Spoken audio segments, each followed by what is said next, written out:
anybody everywhere we go, right? So God puts us as a watchman, you know, wherever we're at, say at our job, when we're at the store, when we're here at church, anywhere and everywhere. There's plenty of times where I know y'all will probably get the urge to speak about Christ, and then y'all get shaved out. It's like, oh man, they're gonna look at me like I'm crazy. You know what I'm saying? Like, listen to him preach. He's preaching good. And it's all to me, you know. Break your I don't know if headache. I was ever like that.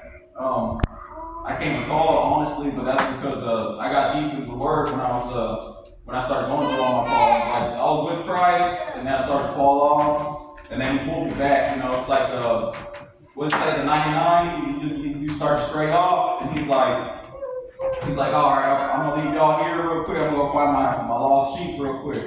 And so I've been the lost sheep plenty of times, right? So, but everywhere I go, I've learned that He uses me to guide people to Christ, and so that's what all of us are here. We're His seeds, you know. We're the seeds of Christ, so we're supposed to preach the word to anyone and everyone, even if we barely know anything. If we barely know anything, it still is probably more than that other person you're going to speak to knows, you know. So we can be saved and think we're saved and everything, this and that, but when it comes down to it, are we really saved because we're not saving others? You know, it's like we jump in the bunker when a bomb's coming, but we don't bother to tell our neighbors or anybody else that could have fit in there with us, you know.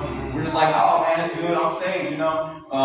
Well, then Jesus speaks about a time where he says there's a servant that is given a bunch of money, you know what I'm saying? He gives them three different servants different amounts of money.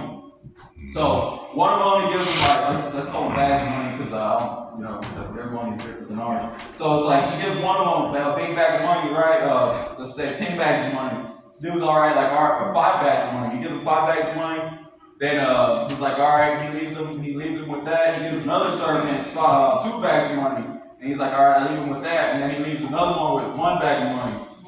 And he's like, all right, I'll leave them all with that. And I'm going to go on a big trip, you know. I'm going to be doing my thing, going all across the world. And I'll be back again. So one of them, so then he eventually comes back, right? And it turns out that he comes back to collect. He comes back and he's like, all right, I'm here, I'm back, and now let me get my money, right? So the guy that was giving 5 bags of money, he was like, all right, well, I went ahead and turned your 5 bags of money, and I went and traded it off, and made you another 5 bags of money. So here's all your money with interest.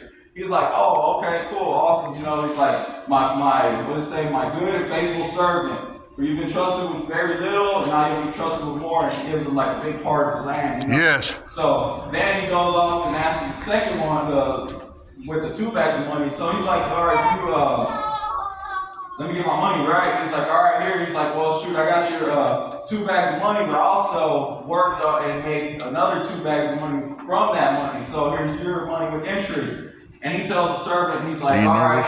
He said, my good and faithful the other one put his in the ground like a dummy. You were trusted with very little, and now you can trust with more. So he gives him a big plot of land too. Oh. And then he goes and he trusts him with a lot more. While you got the last one, And here comes he's like, a pool. man, he had that 8 bag of money. And he was like, he went and buried that money in the ground. Yeah. And he was like, shoot, I'll have this money. I ain't spending not one dime, not one bit. You know? He puts it in the ground and just leaves it in the ground, buries it. And then the owner asks for his money back. He says, all right, man, I got your money. He's like, man, I knew that you're a very hard individual. I know that you reap where you don't sow. Yeah. You know? He's like, I know what it says. That you collect where you don't work, put in work. I got you. I make sure that all of your money, I ain't spending not 1 cent. And so he goes, here it is, your 1 bag of money.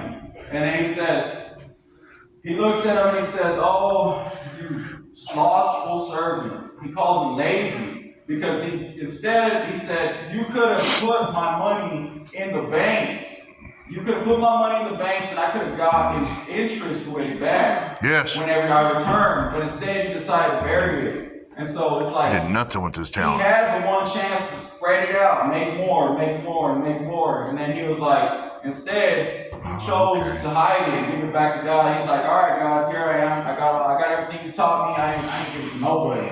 You know what I'm saying? It's like, all right. So And what God's telling you there is like He wants you to give it to others. He wants you to trade it off and make more, plant more seeds and grow more, and so if we don't do that, we're not being watchmen and watchwomen. We're not. Yes. We're not guiding others towards the light. We're not calling out and telling them, "Hey, Christ is coming soon. You need to learn Him. You need to find out about Him." Instead, we're just hiding it away, putting it away for later.